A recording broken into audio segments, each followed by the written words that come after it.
I finished Words of Radiance, the second book in the Stormlight Archive, on Christmas Eve, and have basically just spent the last couple of days just constantly thinking about it. I'm gonna try to be fairly vague in this video, so while I can't promise spoiler-free, I will promise spoiler-light. I had a lot of thoughts on this very big book, as you can tell, so I think the best way to do this is I'm gonna give you some character thoughts, and then I'll give you my thoughts on the overall plot. This is very much Shallan's book. She is the character we get to see flashbacks for this time around. I think her flashback story is incredibly powerful and does give a lot of meaning to her sort of rising above all of that in present day. I said after book one that Shallan is my favorite character, and this book has only further confirmed that. Kaladin is probably the character I had the most trouble with in this book. Obviously, a big part of this story is that he is tempted to do something very bad, and because of that, he loses his powers for a time. But after book one, I just had a really hard time believing that he would give into that temptation, even given all of the reasons that we were fed as to why he would. All the moments where he sides with the people that are leading him down that dark path just felt super unbelievable to me, and I guess that's kind of the point, but at the same time, it sort of took me out of the story a little bit. That being said, Kaladin's comeback is incredibly epic, and there's a moment involving him towards the end of the book that I don't think I'll ever forget. Listen, Dalinar is fine.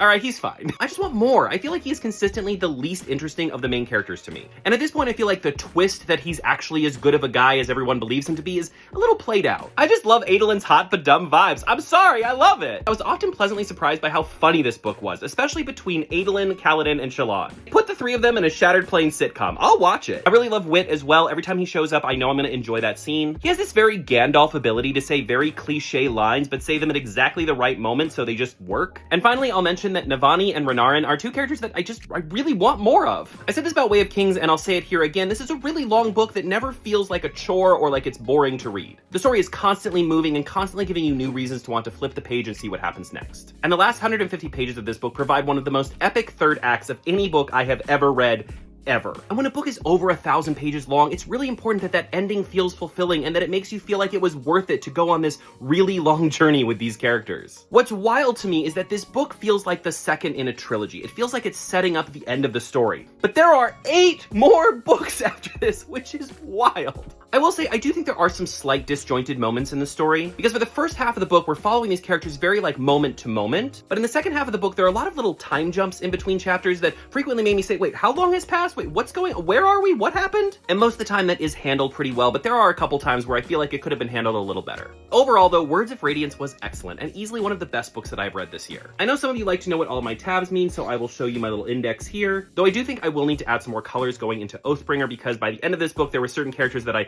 wish I had given a full color to and hadn't. I already started reading Edge Dancer and I should finish it by the end of today. Let me know if you guys want to hear my thoughts on this little itty bitty book, but otherwise I will be jumping into Oathbringer as soon as I'm done with this. Feel free to let me know all of your Words of Radiance thoughts in the comments, but of course please don't spoil anything that comes after this book because I want to be surprised.